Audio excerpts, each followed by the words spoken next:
Good morning and welcome to Colleen's Corner. Today I want to talk to you about something that's been burdening my heart, especially since last week I heard that another very famous pastor has some allegations against him for sexual improprieties. And what I'm watching is people running, Christians just running to attack him, as he's now not good enough for the faith, good enough to be our brother in the Lord, all those kinds of things. And I think why it burdens my heart is there's a big difference between what's true and what is truth. True is a way of the world, truth is what the way of the kingdom.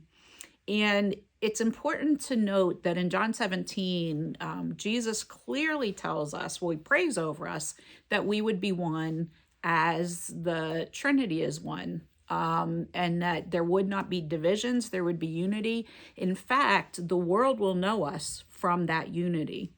And oftentimes I think that culture has gotten more into the church than church has gotten into the culture, because the first people to come and bring division or make judgment seem to be Christian people.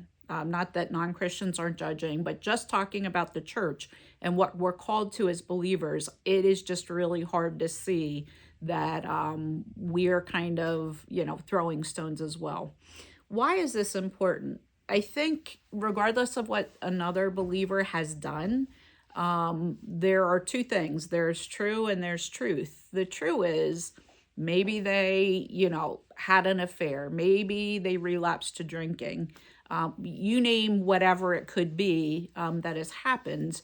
The world system is going to tell them they're broken, they're never going to be good enough, and they will live in that shame. And it will actually impact their relationship with God, with others. But that's not the truth. The truth of the kingdom is that you're a child of God. You are a prince or princess of the Most High. The Lord is not bound by time, so he sees the end from the beginning.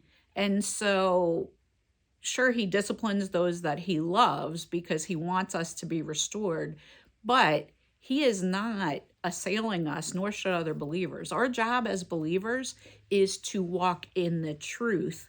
And what that looks like, I can remember when I was working in the addictions world, somebody would come back and they had relapsed after several years of sobriety, and they would hang their head in shame. And I would always pick their face up and say, you need to listen to me.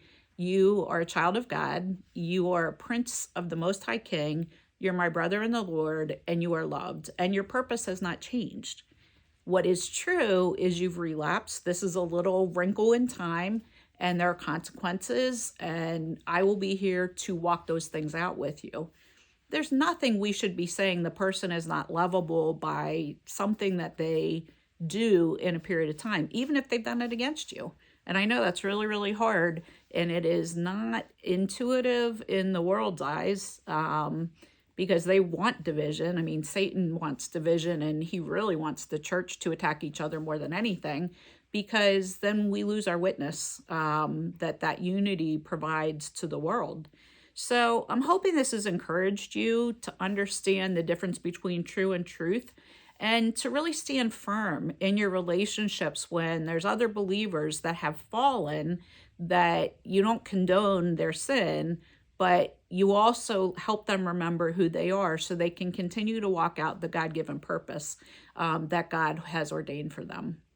So that is it for the day. Look forward to seeing you on the next edition of Colleen's Corner. Blessings.